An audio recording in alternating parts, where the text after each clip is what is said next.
ప్రభునందు ప్రియమైన దేవుని వారలారా, ఉదయం నుండి దేవుని వాక్యాన్ని ఎంతో ఆసక్తిగా వింటున్నటువంటి మీరు ఎంతైనా ధన్యులు. ఇక ఈ రోజుకి ఏర్పరచబడినటువంటి పాఠాలలో చివరి పాఠం భారత ప్రగతికి బైబిల్ చూపుతున్న బాటలు.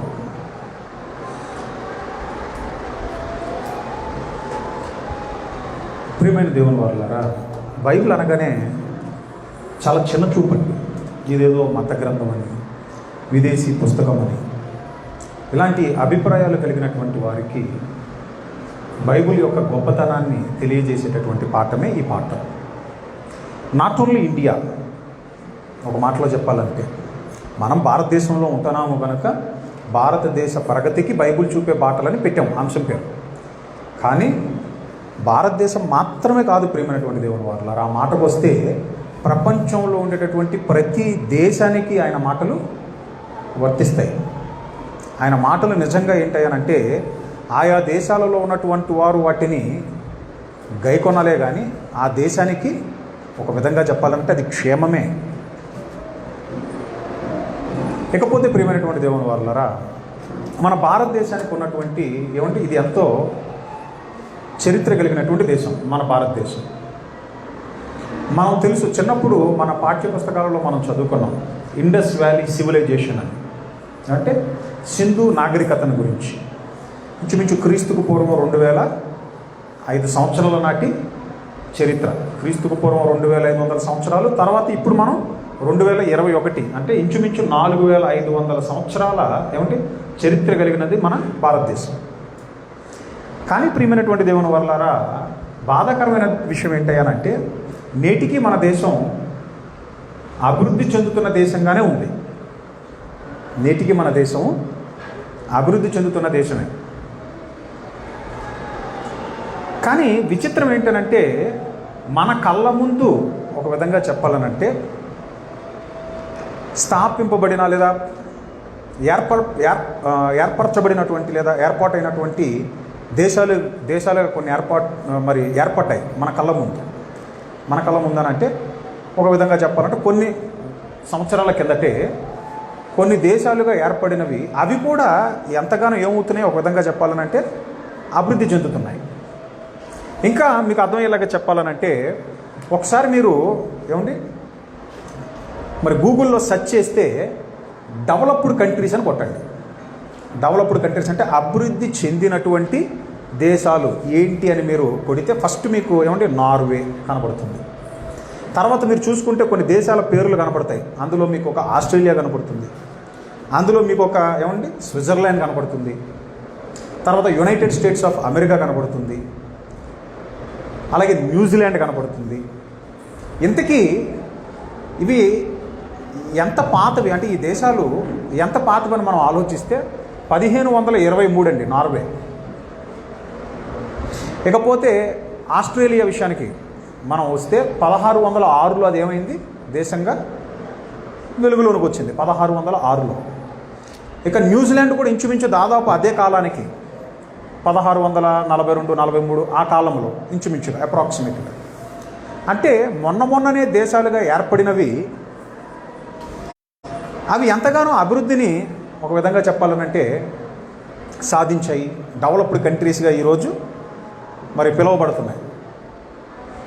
ఈవెన్ ఒక అణుబాంబు పడినటువంటి జపాన్ కూడా అది కూడా ఒక విధంగా చెప్పాలంటే అభివృద్ధి చెందినటువంటి దేశంగానే కనబడుతుంది. కానీ ఇంచుమించు క్రీస్తుకు పూర్వం దాదాపు 2500 సంవత్సరాల నాగరికత కలిగినటువంటి నేటికి 4500 సంవత్సరాల చరిత్ర కలిగినటువంటి మన భారతదేశం ఇంకా అభివృద్ధి చెందుతున్నటువంటి దేశమేనా? నా మట్టుకు నేనైతే చిన్నప్పుడు చదువుకున్నప్పుడు India is a developing country అని చదువుకున్నానండి నా చిన్నప్పుడు. అంటే ఇంచుమించు ఒక 22 ఏళ్ళ కిందట నేను అది చదువుకున్నాను. ఇప్పటికీ మీరు చూడండి, మన పిల్లల పాఠ్యపుస్తకాలలో కూడా మీరు చూస్తే India is a developing country అనే ఉంటుంది. ఎందుకు అలాగా? ఆలోచించాలి కదా మనం. మరి దేశ అభివృద్ధి కొరకు, భారతదేశ అభివృద్ధి కొరకు బైబిల్ ఏ విధంగా సహాయపడుతుంది అనే ప్రశ్న మీకు రావాలి ఈ పాఠం యొక్క పేరు వినగానే. భారతదేశ ప్రగతికి ఒక విధంగా చెప్పాలంటే బాటలు చూపే బైబిల్. అంటే బైబిల్లో అంత విలువైనటువంటి మాటలు ఉన్నాయా? అవునండి, చాలా విలువైనటువంటి మాటలు ఉన్నాయి బైబిల్లో. వాస్తవానికి ఈరోజు మన దేశం ఏమండి ఒక విధంగా చెప్పాలంటే వెనకబడటానికి ఏవేవి కారణమో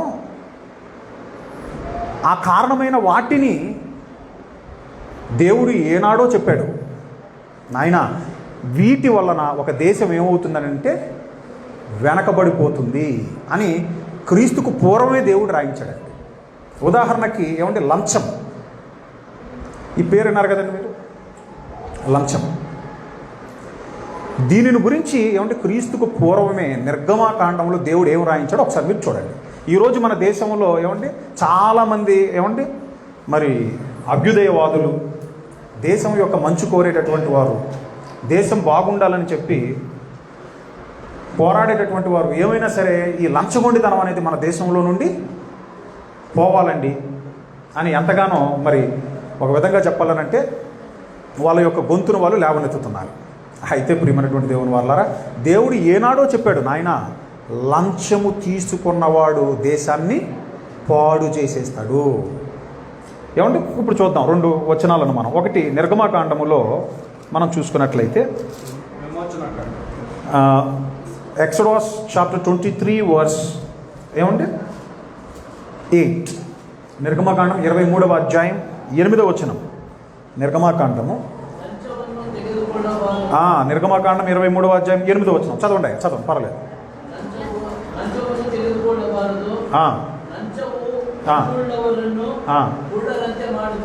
అదండి ఏమండి నేను చదువుతున్నాను చూడండి తెలుగులో. లంచము తీసుకొనకూడదు ఏమని రాయించాడు చూడండి. ఎప్పుడు రాయించాడు ఈ మాట దేవుడు? ఏమంటే క్రీస్తుకు పూర్వం. ఏమండి మోషే గారు పంచకాండాలు రాసింది ఎవరు చెప్పండి? ఆదికాండం, నిర్గమాకాండం, లేవ్యాకాండం, సంఖ్యాకాండం, ద్వితీయోపదేశకాండం, పంచకాండాలను రాసింది మోషే గారు. అంటే క్రీస్తుకు పూర్వం 1500 సంవత్సరాల క్రిందటే అప్రాక్సిమేట్గా దేవుడు ఏమంటే ఒక మాటను రాయించాడు. ఏమని? లంచము తీసుకొనకూడదు, లంచము దృష్టి గలవానికి గుడ్డితనము కలగజేసి నీతిమంతుల మాటలకు అపార్థము చేయించును.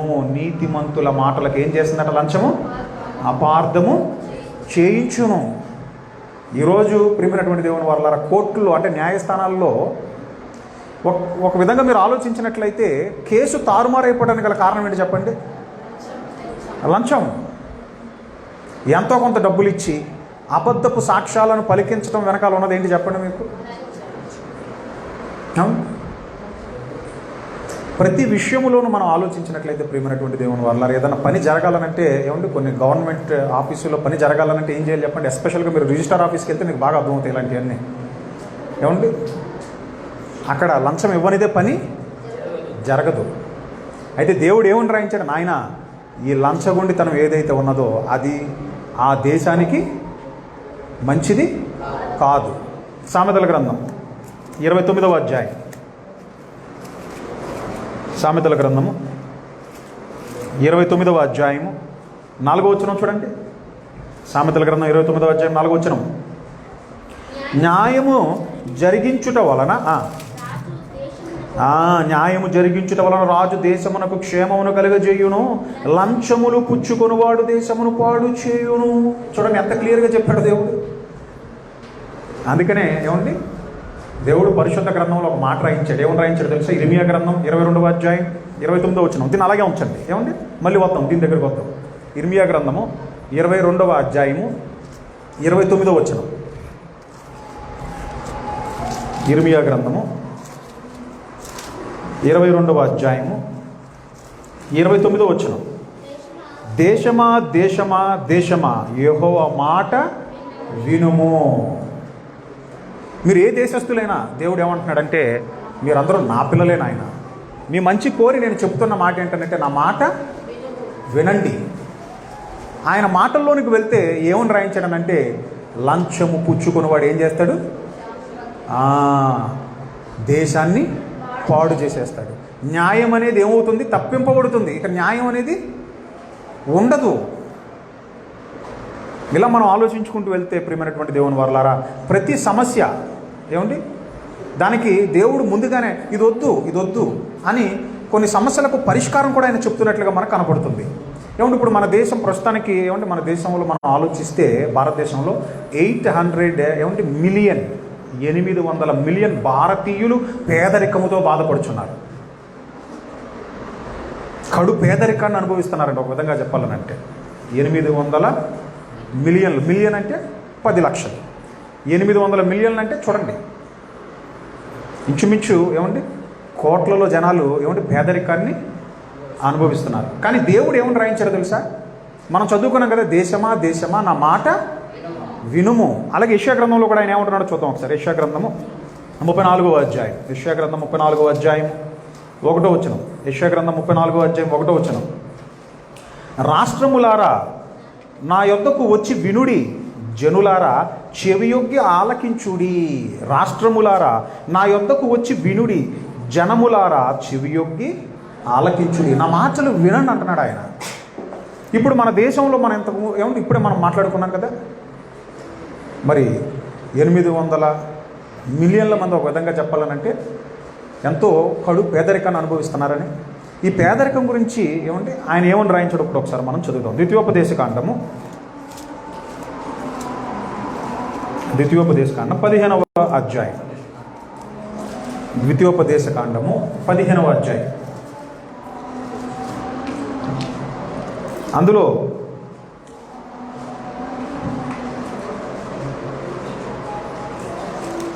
3వ వచనాన్ని ఒకసారి చదవండి. ద్వితీయోపదేశకాండము 15వ అధ్యాయము 11 నుంచి చదవండి. 11 చదవండి. ఏమండి?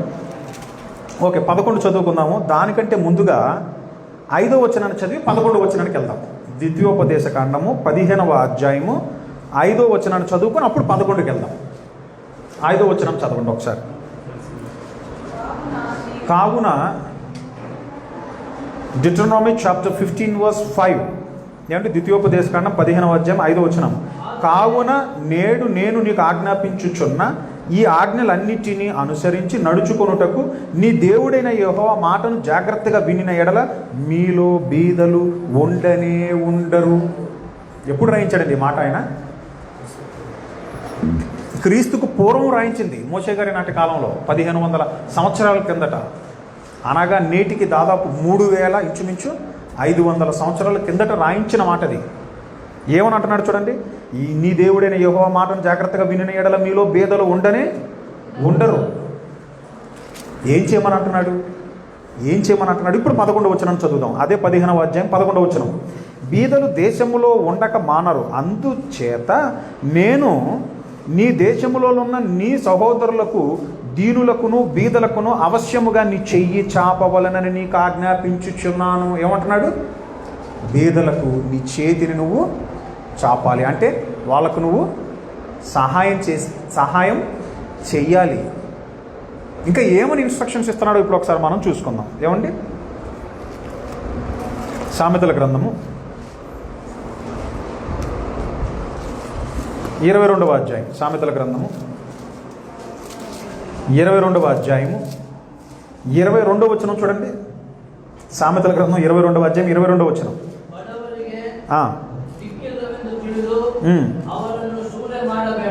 అది ఏమంటే నేను తెలుగులో చదువుతున్నాను చూడండి. సామెతల గ్రంథం 22వ అధ్యాయం 22వ వచనంలో దరిద్రుడని దరిద్రుడిని దోచుకొనవద్దు. నువ్వు దోచుకోబట్టాడు ఏమైపోయాడు? ఆల్రెడీ దరిద్రుడు అయిపోయాడు. మళ్ళీ వాడిని నువ్వేం చేస్తున్నావు అంటున్నాడు ఆయన. మళ్ళీ దోచుకొని మరింత దరిద్రుడిని చేయొద్దయ్యా అంటున్నాడు. చూడండి ఎంత క్లియర్గా చెప్తున్నాడు ఆయన. దరిద్రుడని దరిద్రుడిని దోచుకొనవద్దు, గుమ్మమునొద్ద దీనులను బాధపరచవద్దు. దేవుడిస్తున్నటువంటి ఇన్స్ట్రక్షన్ అది. ఇంకా ఏమంటున్నాడు చూడండి. యాకోబు గారు రాసినటువంటి పత్రిక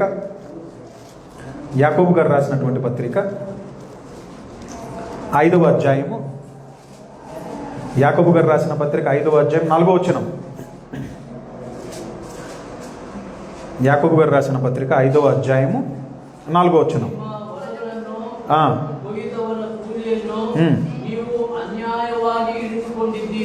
అదండి, ఇదిగో మీ చేలు కోసిన పనివారికి ఇయ్యక మీరు మోసముగా బిగబట్టిన కూలి మొరపెట్టుచున్నది. అంటే మీరు దోచుకోవటం మొదలు పెడితే, మీరు మోసగించటం మొదలు పెడితే అప్పుడు ఏమైపోతారు? మోసగింపబడిన వాడు, దోచుకోబడిన వాడు ఏమైపోతాడు అంటే వాడు దరిద్రుడైపోతాడు, వాడు బీదవాడైపోతాడు. కాబట్టి దోపిడీ అనేది జరగకూడదు, అలాగే మోసం అనేది జరగకూడదు. ఇంకా అసలు బీదవాడికి ఏం చేయమంటున్నాడు ఆయన? నీ చెయ్యి చాపు అని అంటున్నాడండి. ఇంకా సామెతల గ్రంథం 17వ అధ్యాయము, సామెతల గ్రంథము 19వ అధ్యాయం 17వ వచనం. సామెతల గ్రంథం 19వ అధ్యాయం 17వ వచనం. బీదలను కనికరించువాడు యెహోవాకు అప్పిచ్చువాడు, వాని ఉపకారమునకు ఆయన ప్రత్యుపకారము చేయును. ఏమంటున్నాడు చూడండి, ఇంకా నువ్వు వాడి మీద దయ తెలిసి నువ్వు వాడికి పెట్టాలే కానీ, నీ చెయ్యి చాపాలే కానీ నేను నీకు పెడతాను అంటున్నాడు దేవుడు. చూడండి ఎంత మంచి దేవుడు. ప్రభువా, మరి కరుణించమంటున్నావు, సహాయం చేయమంటున్నావు, మరి చేస్తే మరి నాకేంటని ఒకవేళ నీకు డౌట్ వస్తే ఆయన ఏమంటున్నాడనంటే, లాభం లేనిదే నువ్వు ఏది చేయవు గనుక నాయన నువ్వు వాడికి సహాయపడు, నీకు నేను సహాయపడతానని అంటున్నాడండి. అందుకని అంటున్నాడు, దేశమా నా మాట విను, నా మాట వింటే మీ దేశంలో బేదలే ఉండరని అంటున్నాడు. ఏమంటున్నాడు?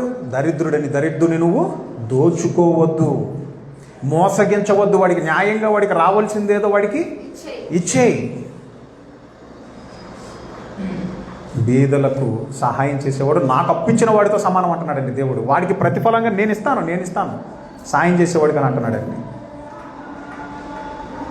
అంటే బీదల ఎరడ ఏమండి కనికరాన్ని కలిగి ఉండమని అంటున్నాడండి ఆయన. ఇంకా ఏమంటున్నాడంటే, నాయన ఒకటి నీలో ఉండటానికి వీల్లేదు, నువ్వు బేదవాడిగా కాకుండా ఉండాలనంటే ముందుగా దేవుడు ఏం చెప్తున్నాడంటే, నీలో సోమరితనం అనేది ఉండటానికి వీల్లేదు అంటున్నాడు. ఎక్కడ అంటున్నాడు ఆ మాట? సామెతల గ్రంథము 6వ అధ్యాయము, సామెతల గ్రంథము 6వ అధ్యాయము, Proverbs chapter 6 ఏమండి verse 10 and 11 ఏమండి 9 నుంచి చదువుకుందాం. 9, 10, 11 సామెతల గ్రంథం 6వ అధ్యాయం 9, 10, 11 వచనాలు. సోమరి, ఎందాక నీవు పండుకొని యుందు, ఎప్పుడు నిద్ర లేచెదవు, ఇంకా కొంచెము నిద్రించేదనని, కొంచెము కునికెదనని, కొంచెము సేపు చేతులు ముడుచుకొని పడుండెదనని నీవు అనుకొనుచున్నావు. అందుచేత ఏమంటున్నాడు చూడండి 11వ వచనంలో, అందుచేత దోపిడీగాడు వచ్చునట్లు దారిద్ర్యము నీ యొద్దకు వచ్చును, ఆయుధదారుడు వచ్చునట్లు లేమి నీ యొద్దకు వచ్చును.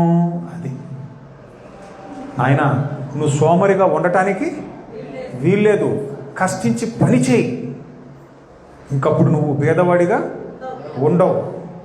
ఇక రెండోది, వాడు కష్టించి పని చేస్తున్నప్పుడు యజమానులకి ఇస్తున్న ఇన్స్ట్రక్షన్ ఏంటి?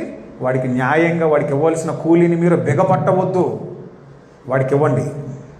వాడి కష్టానికి తగిన ప్రతిఫలాన్ని మీరు దోచుకోవద్దు. దరిద్రుడని చెప్పి, దీనుడని చెప్పి, ఆ దీనుని పక్షాన నేను ఉంటాను, వాడికి న్యాయంగా మీరు ఇవ్వవలసిన దానిని మీరు ఇవ్వండి, దోచుకోవద్దు, మోసగించవద్దు. దేవుడిస్తున్నటువంటి ఇన్స్ట్రక్షన్స్ అండి, ఇన్స్ట్రక్షన్స్. ఏమంటే వీటిని అతిక్రమించబట్టే, వీటిని పాటించకపోబట్టే ఈరోజు ప్రియమైనటువంటి దేవుని వర్లారా, దోచుకునేవాడు ఉన్నవాడు అంతకంతకు ఏమవుతున్నాడు చెప్పండి? ఉన్నవాడు అవుతున్నాడు. దోచుకోబడిన వాడు ఏమంటే రోజు రోజుకి మరింతగా ఏమవుతున్నాడు? దరిద్రుడు అవుతున్నాడండి. ఎందుకు 800 మిలియన్ల మంది మరి కడు పేదరికాన్ని అనుభవిస్తున్నారంటే కారణం అదే, మోసం, దోపిడీ. అదే చెప్తున్నాడంటే, వద్దు నాయన, నా మాట వినండి, లంచం తీసుకోవద్దు, అది నీ దేశానికి మంచిది కాదు. ఎందుకంటే నువ్వు న్యాయమును త్రిప్పేస్తావు. ఇంకా ప్రియమైనటువంటి దేవుని వల్ల ఇలా ఆలోచించుకుంటూ వెళ్తే ఏమండి ఎన్నో ప్రాముఖ్యమైనటువంటి విషయాలను చెప్తున్నాడు ఆయన. ఇక నెక్స్ట్, మీరు ఉంటున్నటువంటి మీ దేశం అది మీరు ఉండటానికి అనుకూలంగా ఉండాలనంటే పర్యావరణ ఏదైతే ఉన్నదో అది మంచిగా ఉండాలి. అంటే ఎన్విరాన్మెంట్ ఏదైతే ఉన్నదో దాన్ని మీరు పాడు చేయడానికి వీల్లేదు. అందుకని ఏమంటున్నాడు చూడండి, ప్రసంగి గ్రంథంలో ఏమంటే ఒక మంచి మాట రాయించాడు. 10వ అధ్యాయం 9వ వచనం. ప్రసంగి గ్రంథము 10వ అధ్యాయం 9వ వచనం. ఏమండి ఇవన్నీ క్రీస్తుకు పూర్వమే ఆయన రాయించాడండి. క్రీస్తుకు పూర్వమే అంటే నేటికి కొన్ని వేల సంవత్సరాల కిందట రాయబడిన దేవుని మాటలు అవి వెలుగులోనికి రాక, ఆ మాటలు వెలుగులోనికి రాక నేటికి ఏమండి ఆ మాటలు వెలుగులోనికి రాక అవి అలాగే అట్టడుగులో ఉండిపోయాయండి. కానీ అవి వెలుగులోనికి వస్తే, అవి ఏమంటే సమాజానికి మనం పరిచయం చేస్తే క్రైస్తవులుగా నిజముగా వాటిని మనుషులు అనుసరిస్తే, ప్రియమైనటువంటి దేవుని వారలారా, ఆ దేశ క్షేమానికి అవి ఎంతగానో ఉపయోగపడేటటువంటి మాటలు అవి. అందుకనే ఏమంటే బైబిల్ అనేది ఇది మత గ్రంథం కాదండి, మానవాళికి అవసరమైనటువంటి గ్రంథం. ప్రసంగి గ్రంథం 10వ అధ్యాయం 9వ వచనం. రాళ్ళు దొర్లించువాడు వాటి చేత గాయమునందును అని ఏమంటే ఒక మంచి మాట రాయించాడు చూడండి. చెట్లు నరుకువాడు దాని వలన అపాయము తెచ్చుకొనును. చెట్లు నరికేవా, ఏమంటున్నాడు ఆయన? అపాయం. నాయన అభివృద్ధి అని లేనిపోయింది, చెట్లు నరికేసావు, నువ్వు నరకటానికి వీల్లేదు, ఫలమిచ్చే చెట్టుని నరకటానికి వీల్లేదని అంటున్నాడండి ఆయన. ఏమంటే ద్వితీయోపదేశకాండం, ఐ థింక్ ద్వితీయోపదేశకాండంలో ఏమండి వీళ్ళు యుద్ధానికి వెళ్ళినప్పుడు వీళ్ళకి ఇస్తున్న ఇన్స్ట్రక్షన్ ఏంటో చూడండి ఒకసారిగా. 20వ అధ్యాయం 19వ వచనం. కరెక్ట్, ద్వితీయోపదేశకాండము 20వ అధ్యాయం 19-20 వచనాలు చూడండి. ద్వితీయోపదేశకాండం 20వ అధ్యాయం 19-20 వచనాలు. నీవు ఒక పురమును లోపరుచుకొనుటకు దాని మీద యుద్ధము చేయుచు అనేక దినములు ముట్టడి వేయునప్పుడు దాని చెట్లు గొడ్డలి చేత పాడు చేయకూడదు. ఏమంటున్నాడు చూడండి, దాని చెట్లు గొడ్డలి చేత పాడు చేయకూడదు. ఎందుకనంటే పచ్చదనం అవసరం నాయన. నువ్వు ఏదైతే మరి గాలిని తీసుకొని మరి వదులుతున్నావు కదా బయటికి కార్బన్ డైఆక్సైడ్, అది అవి తీసుకోవాలి. అవి తీసుకొని నీకేమివ్వాలి? నీకు కావలసినటువంటి ఆక్సిజన్ ఇవ్వాలి. అలాగే నీకు సకాలంలో మరి ఋతువులు రావాలనంటే చెట్లు అనేవి చాలా అవసరం. కానీ ప్రియమైనటువంటి దేవుని వారలారా, ఈరోజు మనం ఆలోచించినట్లయితే ఏం చేస్తున్నాం చెప్పండి? Urban development. అర్బన్ డెవలప్మెంట్ అంటే పట్టణాల అభివృద్ధి. కాబట్టి ఇప్పుడు పట్టణాల అభివృద్ధి నిమిత్తం నేను ఏం చేస్తానంటే రోడ్లన్నీ ఎక్స్టెండ్ చేయాలి కనుక నాకు ఇప్పుడు రోడ్ ఎక్స్టెన్షన్లో ఏవైతే అడ్డుపడుతున్నాయో చెట్లు వాటన్నిటిని ఏం చేస్తానంటున్నారు మన వాళ్ళు? నరికేస్తానని అంటున్నారు. నేను ఏమండి బెంగళూరుకు వచ్చి కొంతకాలం అయిందండి, కానీ నాతో ఇక్కడ పుట్టి పెరిగిన వాళ్ళు చెప్పిన మాటలు ఏంటో తెలుసా? మా కంపెనీలో ఏమండి వాళ్ళ చిన్ననాటి నుండి ఇక్కడే పుట్టి పెరిగిన వాళ్ళు ఏమండి బెంగళూరు ఇలా ఉండేది కాదండి. వాళ్ళ మాటలు వాళ్ళు పంచుకుంటున్నప్పుడు ఏమంటే అసలు బెంగళూరులో అసలు ఈ వేడి ఇది ఎక్కడండి బాబు, అసలు ఎంత వేడి ఉండేది కాదండి ఒకప్పుడు బెంగళూరులో.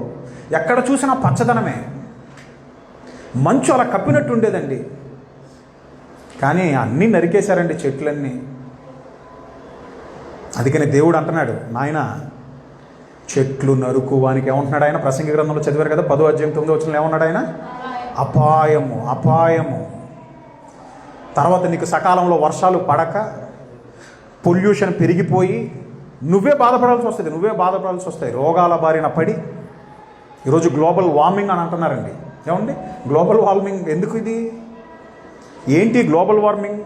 ఏమండి ఎందుకనంటే వాతావరణంలో ఎప్పుడైతే ఏమంటే ఈ CO2 ఏమండి ఈ కార్బన్ డైఆక్సైడ్ ఏమండి దీని యొక్క పర్సంటేజ్ ఎప్పుడైతే పెరుగుతుందో అప్పుడు ఏమవుతుంది అయ్యానంటే ఉష్ణోగ్రత పెరిగి దానివలన ప్రియమైనటువంటి దేవుని వారలారా కొన్ని చోట్ల మంచు ఏమంటే అది గెడ్డ కట్టుకొని ఉంటుంది.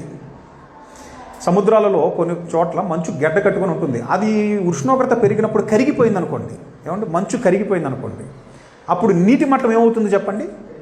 పెరిగిపోతుంది. ఎప్పుడైతే సముద్ర మట్టం పెరుగుతుందో అప్పుడు చిన్న చిన్న ద్వీపాలన్నీ ఏమైపోతాయి చెప్పండి? అంటే ఐలాండ్స్ అన్నీ ఏమైపోతాయి? నీట మునిగిపోతాయి. మీకు అర్థమవుతుందా మీకు? అందుకని అంటున్నాడు అపాయం, చెట్లు నరుకువానికి అపాయం, జాగ్రత్త.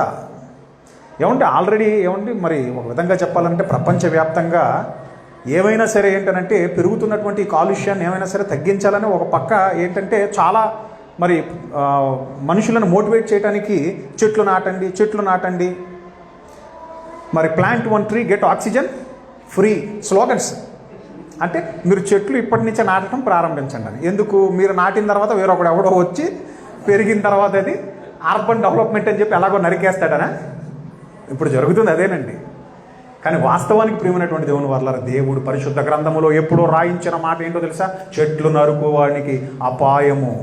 ఈవెన్ మీరు ఒక దేశాన్ని ముట్టడి వేసినప్పుడు ఏమండి చెప్తున్నటువంటి మాట ఏంటనంటే అక్కడ చెట్లను మీరు నరకటానికి వీల్లేదు. అందులో కింద ఏమంటున్నాడు చూడండి, వాటి పండ్లు తినవచ్చును కానీ వాటిని నరికి వేయకూడదు. ద్వితీయోపదేశకాండం 20వ అధ్యాయం 19వ వచనంలో చెప్తున్నాడు చూడండి, వాటి పండ్లను తినవచ్చును కానీ వాటిని నరికి వేయకూడదు. నీవు వాటిని ముట్టడించుటకు పొలములోని చెట్లు నరులా, అట్టి చెట్లను నీవు కొట్టకూడదు. ఫలమిచ్చే చెట్లను నువ్వు కొట్టడానికి వీల్లేదు. చెట్లు నరుకువానికి అపాయం. ఏమంటే తన పిల్లలు ఆరోగ్యంగా ఉండాలని ఏమంటే వాళ్ళ మేలు కోరి దేవుడు రాయిస్తున్నాడండి. ఒక అనుకూలమైనటువంటి ఒక ఎన్విరాన్మెంట్లో ఆయన పిల్లలు ఉండాలని. కానీ ఏమండి ఆయన మాట వింటుందా చెప్పండి? దేవుడు మాటలు వింటారండి? వినరండి. ఇలా ఆలోచించుకుంటూ పోతే ఏమండి ఎన్నో ఏమండి విలువైనటువంటి మాటలు రాయించాడండి. నేడు మన దేశం ఏమండి మరొక విధంగా చెప్పాలనంటే ఎదుర్కొంటున్నటువంటి ఒక సమస్యే ఏమండి తాగటానికి సరైనటువంటి నీరు లేదు. ఈవెన్ వ్యవసాయం చేసుకోవడానికి కూడా సరైనటువంటి నీరు లేదు. మీరు తెలంగాణ ఆ ప్రాంతంలో ఏమంటే ఎస్పెషల్గా కొన్ని ప్రాంతాలు నల్గొండ అటు సైడ్ వెళ్ళిపోతే వాటర్, నీటిలో ఉండేటటువంటి వాటర్లో ఫ్లోరిన్ కంటెంట్, అంటే ఎప్పుడైతే ఫ్లోరిన్ ఉంటుందో ఈ ఫ్లోరిన్ ఉన్నటువంటి వాటర్ని మీరు తాగినప్పుడు ప్రియమైనటువంటి దేవుని వారలారా అది మన బొయ్కలను ఏం చేస్తుందో తెలుసా? ఆ ఫ్లోరిన్ను బలహీనపరుస్తుంది. తద్వారా ఒక విధంగా చెప్పాలనంటే బొయ్కలు ఇరిగిపోతాయి, వీక్ అయిపోతాయి. ఎప్పుడైతే బోన్స్ వీక్ అయిపోతాయో అప్పుడు ప్రియమైనటువంటి దేవుని వారలారా ఒక విధంగా చెప్పాలనంటే ఏదన్నా మీరు ప్రమాదవశాత్తు పడినా వెంటనే ఏమైపోతాయి చెప్పండి? అవి బ్రోక్ అయిపోతాయి, అంటే విరిగిపోతాయి. అందుకని ఆయా ప్రాంతాలలో నీరు లేక ఏమంటే ఆ నీటిని తాగేటటువంటి వారు ఉన్నారు. ఇక వేరే మార్గం లేదు కదండి, వేరే ఆల్టర్నేటివ్ లేదు కదా. మరికొన్ని చోట్ల తాగునీరు లేక ఎంతో బాధపడుతున్నారు. ఇక వ్యవసాయానికి నీరు లేక ఏమండి రైతులు ఎంతోమంది ఏమండి పంటలు పండక చేసిన అప్పులు తీర్చలేక మరి ఆత్మ ఏమంటే అంటే ఒక విధంగా చెప్పాలంటే బలవన్మరణాలకు పాల్పడిన వాళ్ళు అనేకులు. కానీ పరిశుద్ధ గ్రంథంలో దేవుడు ఏమని రాయించాడంటే, నాయన మీ దేశంలో ఉన్నటువంటి నదులను మీరు ఏం చేస్తారనంటే వాటన్నిటినీ కలపండి. అంటే ఇంటర్లింకింగ్ ఆఫ్ రివర్స్. ఒక విధంగా చెప్పాలనంటే నదులనన్నిటినీ కలిపి దేశము మధ్యం గుండా అది పారేటట్లుగా మీరు చేసినట్లయితే మీ దేశంలో ఉండేటటువంటి రాష్ట్రాలన్నిటికీ నీరు అందుతుంది. ఎక్కడ ఏమండి ఎక్కడుంది ఈ మాట బైబిల్లో? అలా చేసిన వాళ్ళు ఎవరైనా ఉన్నారా? ఏమండి చూద్దాం. దినవృత్తాంతముల గ్రంథము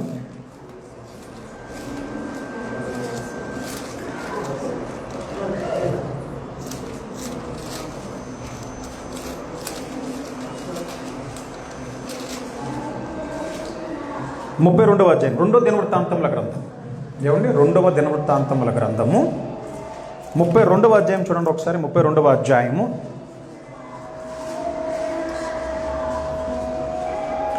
3-4 వచనాలు ఒకసారి చదువుకుందాం. 2వ దినవృత్తాంతముల గ్రంథము 32వ అధ్యాయము 3-4 వచనాలు.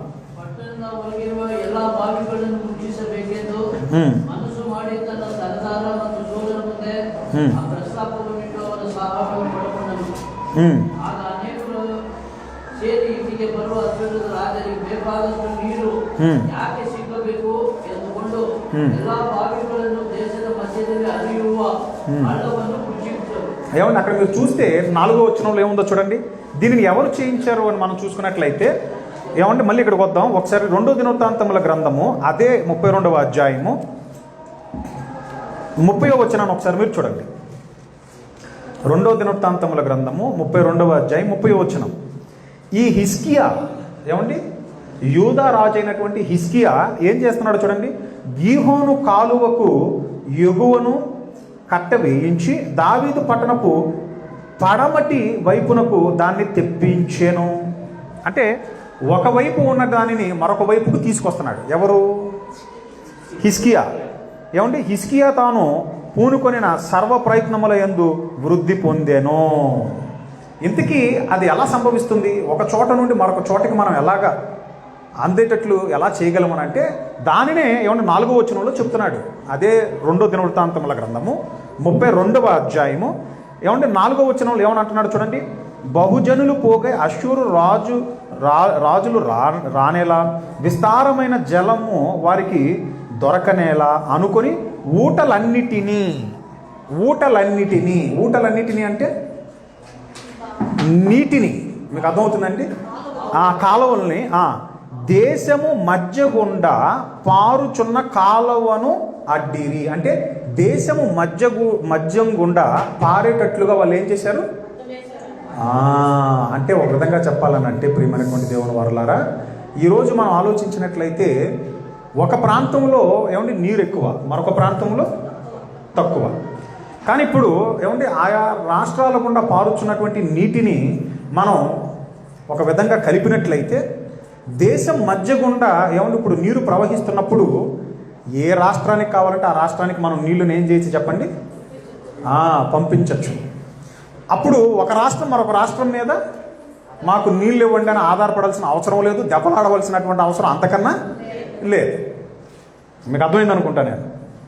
కానీ విచిత్రం ఏంటనంటే ప్రియమైనటువంటి దేవుని వారలారా, బైబిల్లో ఏముంది, క్రీస్తుకు పూర్వం రాయబడినటువంటి ఈ మాట ఏదైతే ఉన్నదో, నదుల అనుసంధానం అనేది ఏదైతే ఉన్నదో, ఇంటర్లింకింగ్ ఆఫ్ రివర్స్ అనే ఈ మాట ఏదైతే ఉన్నదో, ఆ దేశంలో ఉన్నటువంటి నదులను గనక మీరు లింక్ చేస్తే అంటే జాయిన్ చేస్తే, అప్పుడు నీరంతా ఎప్పుడైతే దేశం మధ్య గుండా పారుతుందో అప్పుడు దేశంలో ఉండేటటువంటి రాష్ట్రాలకు నీరు అందుతుందన్నటువంటి విషయం ఏమంటే బైబిల్లో రాయబడినటువంటి ఈ విషయమే మరి మోక్షగుండం విశ్వేశ్వరయ్య గారు మరి ఆల్రెడీ చెప్పటం జరిగింది. అంటే ప్రభుత్వానికి తెలియపరిచారు ఆయన. ఒక రాష్ట్రం మరొక రాష్ట్రం మీద మరి నీటి కోసం ఆధారపడకుండా దేశం మధ్య గుండా నీరు ప్రవహించేలాగా మనం ఏర్పాటు చేస్తే, కాలువలను కనుక మనం ఒకవేళ అంటే కాలువలను ఆ విధంగా మనం ఏర్పాటు చేయగలిగితే, నదులను మనం అనుసంధానించగలిగితే ఆటోమేటిక్గా అన్ని రాష్ట్రాలకు నీరు అందుతుంది. అప్పుడు తాగటానికి మనుషులకు నీటి సమస్య ఉండదు, అలాగే వ్యవసాయం చేసుకోవడానికి రైతులకు ఏ విధమైనటువంటి నీటి సమస్య ఉండదని. కానీ ఏమంటే మనం చెప్తే వింటారా? వినరండి. ఎందుకనంటే బైబుల్ విదేశీ మత పుస్తకం. ఏమండి, అలా బైబిల్ విదేశీ మత పుస్తకం అని ఏమండి ఒక ముద్ర వేశారు. కానీ ప్రియమైనటువంటి దేవుని వారలారా, ఇప్పటి వరకు ఏమండి మనం చదువుకున్నటువంటి వచనాలు మనం చూసుకున్నట్లయితే ఏమండి ఒక దేశానికి అభివృద్ధి పదంలో నడిపించే మాటలా కావా చెప్పండి. అదొక లంచగొండి విషయంలో కానివ్వండి, లేకపోతే ఏమండి పేదరికం విషయంలో కానివ్వండి, లేకపోతే తాగునీటి సమస్య విషయం కానివ్వండి, లేకపోతే పర్యావరణం అంటే బ్రతుకుతున్నటువంటి ఆ ఎన్విరాన్మెంట్, మీరు ఉంటున్నటువంటి ఆ ప్రాంతం యొక్క ఎన్విరాన్మెంట్ బాగుండాలని దేవుడు రాయించినటువంటి ఈ మాటలు ఆ దేశాల యొక్క మంచివి కోరేవిగా ఉన్నాయా లేకపోతే చెడును కోరేవిగా ఉన్నాయా మీరు చెప్పాలి. దేశాల యొక్క మంచిని కోరేటటువంటి మాటలేనండి. మరొకటి ఏమంటే మన దేశంలో ఉన్నటువంటి అత్యంత భయంకరమైనటువంటిది, మన దేశ అభివృద్ధికి అడ్డుపడుతున్నది ఏంటో చెప్పండి?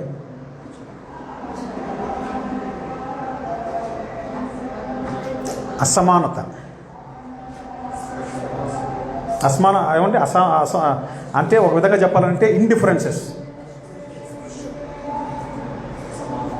అంటరానితనం అని అన్నారా పేరు? తెలుగులో అంటరానితనం, అన్టచబిలిటీ అని అంటారండి ఇంగ్లీష్లో. అంటే దాని అర్థం ఏంటి? అంటే మరి కన్నడలో ఏమంటారో నాకు తెలియదు దాన్ని యాక్చువల్గా. ఇంగ్లీష్లో అన్టచబిలిటీ, తెలుగులో అంటరానితనం. ఏమంటే ఇంకా మరి ఇక్కడ ఈ రాష్ట్రంలో నాకు తెలియదు, కానీ మరి ఆంధ్రప్రదేశ్లో ఇంకా కొన్ని ప్రాంతాలలో ప్రియమైనటువంటి దేవుని వారలారా, మరి కొంతమంది ఏమంటే హోటల్స్కి వెళ్ళినప్పుడు పైన కూర్చోటానికి వీల్లేదండి. వాళ్ళకు ప్రత్యేకమైనటువంటి పాత్రలు, వాళ్ళ కింద కూర్చోవాలి. ఒక విధంగా చెప్పాలంటే అంటరాని వారిగా వాళ్ళని చులకనగా చూస్తూ ఉంటారండి. కానీ ఇది తప్పని ఏమండి దేవుడు పరిశుద్ధ గ్రంథంలో రాయించాడు. నాయన, మీ మధ్య మీరు ఏర్పరచుకున్నవి ఏవైతే ఉన్నాయో, ఈ అసమానతలు అనేవి మీ మధ్య చోటు చేసుకోవడానికి గల కారణాలు ఏంటయ్యానంటే మీరు ఒక సత్యాన్ని మీరు గ్రహించకపోవటమే. ఏంటి ఆ సత్యం అనంటే మీరందరూ ఒకటే. అపోస్తుల కార్యములు 17వ అధ్యాయం 26వ వచనం. అపోస్తుల కార్యములు 17వ అధ్యాయం 26వ వచనం. ఆయన ఒకరి నుండి ప్రతి జాతి మనుషులను ఏం చేశాడట? ఆయన చూడండి, యావత్ భూమి మీద కాపురం ఉండుటకు ఆయన ఒకరి నుండి ప్రతి జాతి మనుషులను ఆయన సృష్టించి, అంటే దాని అర్థం ఏంటో తెలుసా?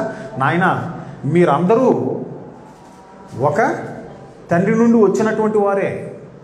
హవ్వమ్మ ఆదికాండంలోనికి మీరు వెళ్ళిపోతే 3వ అధ్యాయంలో హవ్వమ్మ జీవము కలిగిన ప్రతివానికి ఆమె తల్లి. అలాగే మనకు తండ్రి ఒకడే కాడా అని అంటాడు మలకి గ్రంథంలో మీరు చూసుకున్నట్లయితే. అంటే భూమి మీద పుట్టుకొస్తున్నటువంటి మానవాళి, యావత్ భూమి మీద కాపురం ఉంటున్నటువంటి ఆయా జాతుల వాళ్ళ ప్రారంభం ఏంటని ఆలోచిస్తే ఒక మనుషుడి నుండి వచ్చిన వారే. ఎవడా ఒక మనుషుడు? ఆదాము గారు. ఇప్పుడు నా ప్రశ్న ఏంటంటే, ఆదాము గారిది ఏ కులము? అంతే కదండి. ఆదాము దేవుని కుమారుడు ఉంది బైబిల్లో. మరి ఈరోజు ఇన్ని కులాలు భారతదేశంలో ఎలా వచ్చాయి అంటే, ఎవరో స్వార్థపరులు దీనిని ఏం చేశారు? ప్రవేశపెట్టారు. చేసే వృత్తిని బట్టి ఇదిగో నువ్వు ఈ కులపోడువి, చేసే వృత్తిని బట్టి నువ్వు ఈ కులపోడువు అని మనుషులను ఏం చేశారు? ఒక విధంగా చెప్పాలంటే దుష్టుడు మనుషులను ఏం చేశాడు? తప్పుద్రోవ పట్టించి ఒకే తండ్రి నుండి వచ్చినటువంటి వారి మధ్య ఏం చేశాడయ్యానంటే భేదాలను కలుగజేసి కులాల పేరట, ప్రాంతాల పేరట ఏం చేశాడంటే గ్రూపులు విడగొట్టేశాడు ఒక విధంగా చెప్పాలనంటే. అలా విడిపోబట్టే ఈరోజు ప్రియమైనటువంటి దేవుని వారలారా వీరు అగ్రకులానికి చెందిన వాళ్ళు, వీళ్ళేమో అంటరాని వాళ్ళు, వీళ్ళు తక్కువ కులానికి చెందినవారని నేటికి ఈ ఇండిఫరెన్సెస్ అనేవి భారతదేశంలో ఉన్నాయి. భారతదేశ ప్రగతికి ఇది అడ్డుపడుతుంది ఒక విధంగా చెప్పాలనంటే.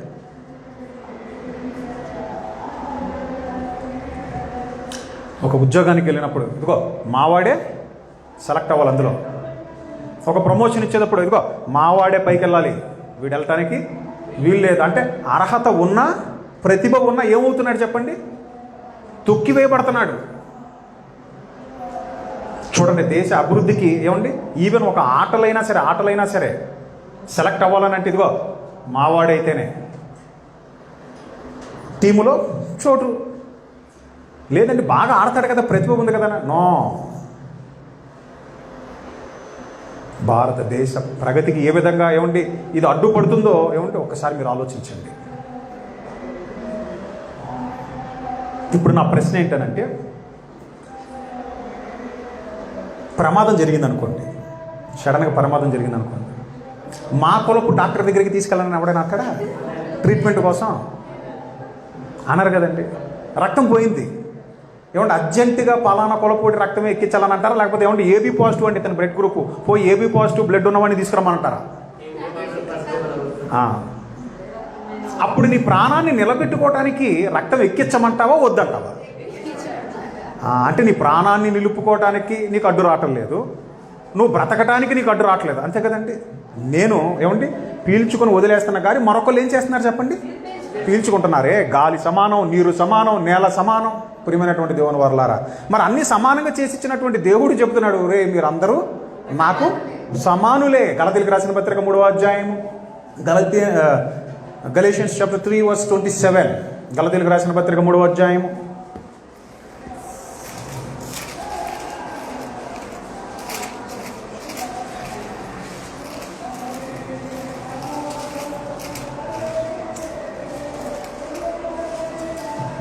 గలతీయులకు రాసిన పత్రిక 3వ అధ్యాయం అందులో 27వ వచనం చూడండి ఒకసారి.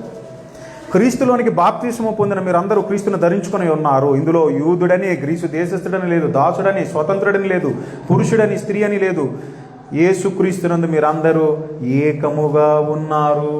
అంటే మీరందరూ సమానం, నో డిఫరెన్సెస్. మీ మధ్య ఏ విధమైనటువంటి భేదాలు ఉండటానికి వీలు లేదు. అలాగే నాకు మీరు సమానమే. కాబట్టి ప్రియమైనటువంటి దేవుని వారలారా, ఇలా మనం ఆలోచించుకుంటూ వెళ్తే ప్రతి దేశానికి ప్రగతి బాటలను చూపించేదే దేవుని మాటలు కలిగినటువంటి పరిశుద్ధ గ్రంథం, ద హోలీ బైబుల్.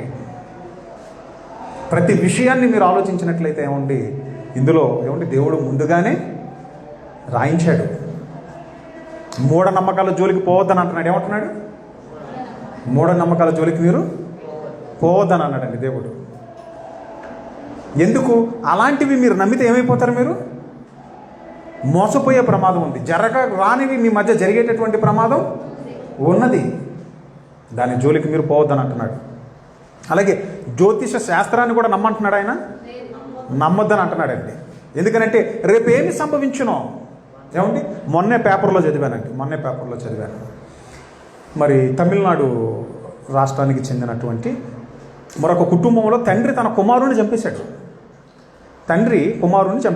ఎందుకు నీ కుమారుణ్ణి అంటే పెద్ద కుమారుణ్ణి చంపేశాడు. ఎందుకు చంపేశామనంటే ఎవరో జ్యోతిష్కుడు చెప్పాడట. ఏమని చెప్పాడట?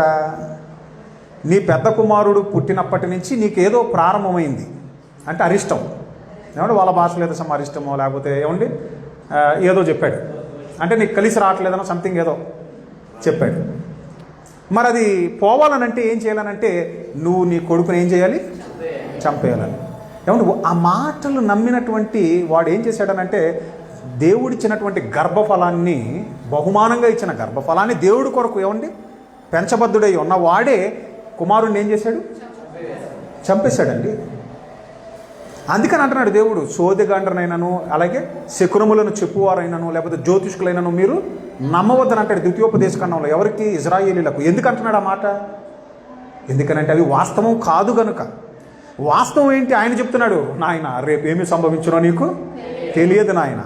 అదే కదండి మనం చూసుకునేది. యాకోబు గారు రాసిన పత్రిక 4వ అధ్యాయంలో ఏమని చెప్తున్నాడు చూడండి. ఆయన యాకోబు గారు రాసినటువంటి పత్రిక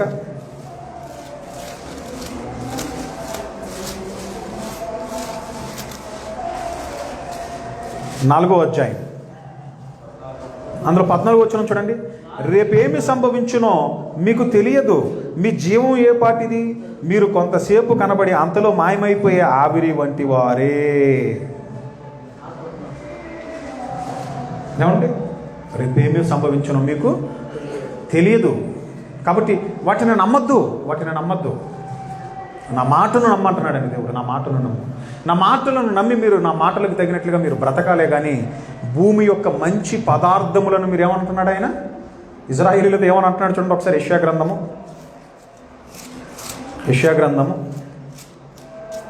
1వ అధ్యాయం 19వ వచనం చూడండి ఒకసారి. యెషయా గ్రంథం 1వ అధ్యాయం 19వ వచనం. మీరు సమ్మతించి నా మాట వినిన ఎడల మీరు భూమి యొక్క మంచి పదార్థములను అనుభవింతురు. నాయన మీ దేశం క్షేమంగా ఉండాలన్నా, మీ బ్రతుకు బాగుండాలన్నా ఏమంటున్నాడు ఆయన? నా మాట వినండి. అందుకని చదివించాను నేను అక్కడ మీ చేత. ఇర్మియా గ్రంథం 22వ అధ్యాయం 29వ వచనం. దేశమా యెహోవా మాట వినుమా అంటే వినండి అని అంటున్నాడు ఆయన. కానీ విన్నారండి? ఇశ్రాయేలీయులు వినలేదండి. హోషేయ గ్రంథము ఏమంటే హోషేయ గ్రంథము 4వ అధ్యాయం 1వ వచనం చూడండి ఒకసారి. హోషేయ గ్రంథము మీకు ఏమండి దానియేలు తర్వాత వస్తుంది. హోషేయ గ్రంథము 4వ అధ్యాయం 1వ వచనం 2వ వచనం చదువుకుందాం. ఇశ్రాయేలు వారలారా యెహోవా మాట ఆలకించుడి, సత్యమును కనికరమును దేవుని గూర్చిన జ్ఞానము. ఆ మాటను మీరు అండర్లైన్ చేసుకోండి. దేవునిని గూర్చినటువంటి జ్ఞానము దేశమందు లేకపోవుట చూచి, అంటే దేశములో ఏమి లోపించింది? దేవుని జ్ఞానం లోపించింది. ఇంకా దేశంలో లంచగొండితనం, ఇంకా దేశంలో ఏమండి పేదరికం, ఒక విధంగా చెప్పాలనంటే ఏమండి తాగేటటువంటి నీటి విషయమైనటువంటి సమస్యలు, ఇంకా దేశంలో ఏమండి మూఢనమ్మకాలను నమ్ముకుంటూ, జ్యోతిష్యాలను నమ్ముకుంటూ, ఇంకా అనేకమైనటువంటివి ఏమండి కార్యక్రమాలు ప్రజల మధ్య జరుగుతున్నాయని అంటే ఏమంటే వీటన్నిటికీ గల కారణం ఏంటి చెప్పండి? అసమానతలు. ఒక విధంగా చెప్పాలనంటే వీటన్నిటికీ గల కారణాలు దేవుడు ఏమని చెప్తున్నాడంటే దేవుని జ్ఞానము మీ యందు లోపించబట్టే చెప్తున్నాడు చూడండి. సత్యమును కనికరమును దేవుని గూర్చిన జ్ఞానము దేశమందు లేకపోవుట చూచి యెహోవా దేశ నివాసులతో వ్యాజ్యమాడుచున్నాడు. ఎప్పుడైతే దేవుని జ్ఞానం లేదో ఏం కనపడుతుందో చూడండి. 2వ వచనంలో చెప్తున్నాడు, అబద్ధ సాక్ష్యము పలుకుటయు, అబద్ధమాడుటయు, హత్య చేయుటయు, దొంగిలించుటయు, వ్యభిచరించుటయు వాడు కాయేను. అది ఇంకా జనాలకి ఏం అలవాటైంది? జనులకి ఏమంటున్నాడు చూడండి మళ్ళీ ఒకసారి. అబద్ధ సాక్ష్యము పలుకుటయు, అబద్ధమాడుటయు, హత్య చేయుటయు, దొంగిలించుటయు, వ్యభిచరించుటయు వాడుకాయను. జనులు కన్నము వేసెదరు, మానక నరహత్య చేసెదరు. అదండి. దాని వలన ఏమంటున్నాడు చూడండి 3వ వచనంలో, కాబట్టి దేశము ప్రాలాపించుచున్నది. అది భారతదేశమా, లేకపోతే అది ఏ దేశమైనా సరే, దేవుని జ్ఞానము లేకపోతే జరిగేటటువంటి ప్రమాదం చెప్తున్నాడు దేవుడు. చూడండి ఏం కనపడతాయట ఆ దేశంలో. అబద్ధ సాక్ష్యము పలుకుటయు, అబద్ధమాడుటయు, హత్య చేయుటయు, దొంగిలించుటయు, వ్యభిచరించుటయు వాడుకైపోతుంది. జనులు కన్నము వేసెదరు, మానక నరహత్య చేసెదరు. కాబట్టి దేశము ప్రలాపించుచున్నది, దాని పశువులను, ఆకాశ పక్షులను, కాపురస్తులందరూ క్షీణించుచున్నారు. సముద్ర మత్స్యములు కూడా గతించిపోవచ్చున్నవి. అంటే దేవుని మాటలు, ప్రియమైనటువంటి దేవుని వల్ల ఒక దేశంలో లోపిస్తే ఆ దేశానికి ఎంత అరిష్టమో చెప్తున్నాడండి ఒక విధంగా చెప్పాలంటే దేవుడు. ప్రియమైనటువంటి దేవుని వల్ల దేవుని మాటలు ప్రతి దేశానికి ఎంతో అవసరం. ఇప్పటి వరకు మన భారతదేశానికి ప్రగతి బాటలో నడిపించడానికి అవసరమైనటువంటి ఎన్నో మాటలను దేవుడు పరిశుద్ధ గ్రంథములో రాయించిన మాటలను ఒక్కొక్కటిగా మనం పరిశీలించుకుంటూ వచ్చాం. అలాగే వ్యవసాయమును గురించి దేవుడు మాట్లాడుతూ ఏమని అంటాడో తెలుసా? తనను తాను ఒక రైతుతో పోల్చుకున్నట్టుగా మనకు కనపడుతుంది. చూడండి ఒకసారి యోహాను గారు రాసిన సువార్తలో, యోహాను గారు రాసిన సువార్త 15వ అధ్యాయం 1వ వచనం. యోహాను గారు రాసిన సువార్త 15వ అధ్యాయం 1వ వచనం. నేను నిజమైన ద్రాక్షావళిని, నా తండ్రి వ్యవసాయకుడు. నేను నిజమైన ద్రాక్షావళిని, నా తండ్రి వ్యవసాయకుడు. ఒక రైతుతో ఆయన పోల్చుకుంటూ ఇప్పుడు ఒకసారి ప్రసంగి గ్రంథానికి వెళ్దాం.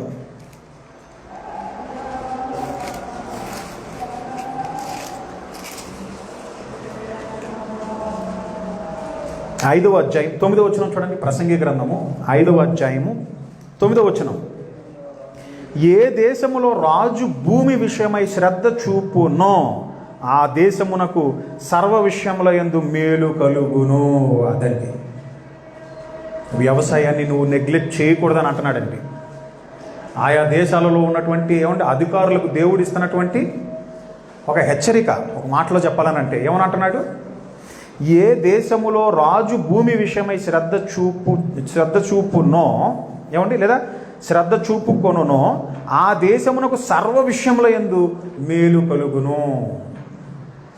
వ్యవసాయాన్ని నువ్వు నెగ్లెక్ట్ చేయడానికి వీల్లేదు. ఎందుకనంటే రేపు తిండేలాగా, అంతే కదండి, రేపు తిండేలాగా మరి దేశంలో ఉన్నటువంటి మరి ఆయన బిడ్డలు బతకాలనంటే, ప్రజలు బ్రతకాలనంటే, మరి పంట భూములన్నిటినీ నువ్వు మరి మార్చేస్తే, ప్లాట్లు కట్టి అమ్మేస్తే డబ్బు వస్తుందని చెప్పి డబ్బులు తింటావా? ఏమండి? అందుకని దేవుడు ఇస్తున్నటువంటి ఇన్స్ట్రక్షన్ ఏంటో తెలుసా? ఏ దేశములో రాజు భూమి విషయమై శ్రద్ధ చూపునో ఆ దేశమునకు సర్వ విషయంలో యందు మేలు కలుగును. ఒక దేశం బాగుండాలనంటే దేశంలో ఉండేటటువంటి ప్రజల మేలు కొరకు మేలు కోరుతూ దేవుడు ఎన్ని మాటలు రాయించాడో చూడండి పరిశుద్ధ గ్రంథములో. కానీ దేవుడు రాయించినటువంటి ఈ మాటలను పక్కకు పెట్టేశారు. బైబిల్ అనగానే ఇది ఒక మత పుస్తకం అని చెప్పి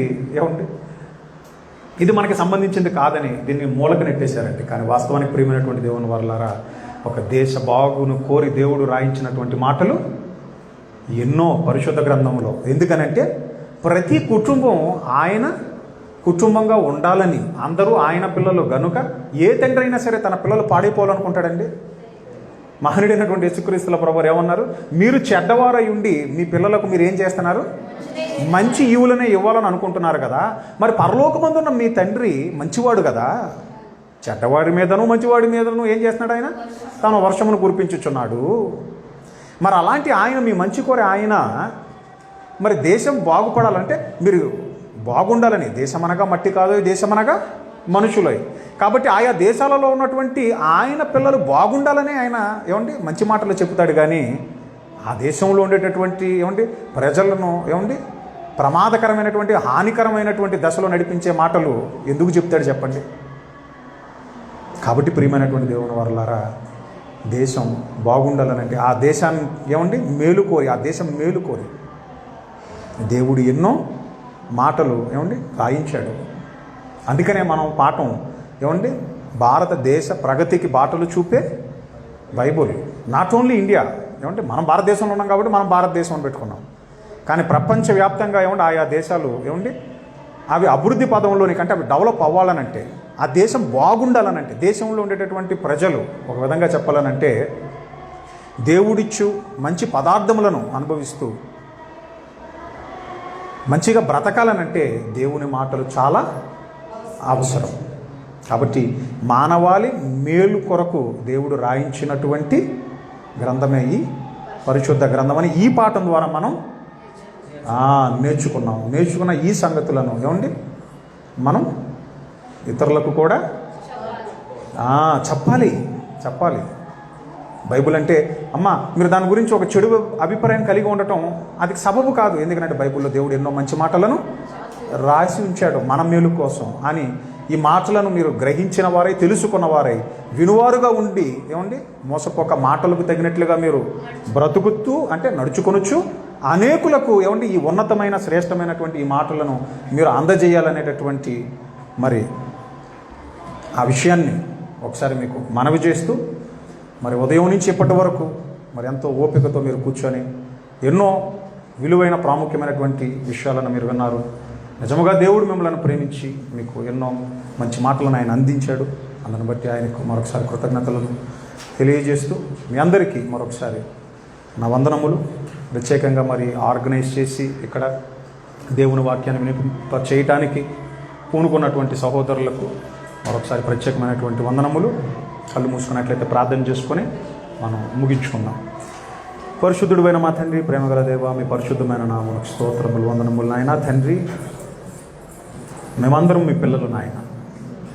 మీ పిల్లలమైన మేము బాగుండాలని మా మంచి కోరి మరి తండ్రి మీరు రాయించిన ఈరోజు మా చేతిలో ఉన్న పరిశుద్ధ గ్రంథం, దీనిలో ఉన్నటువంటి మాటలను మరి తండ్రి మేము విని దానికి తగినట్లుగా బ్రతికి అనేకులకు మరి తండ్రి ఆ మాటలను తెలియజేయలేదని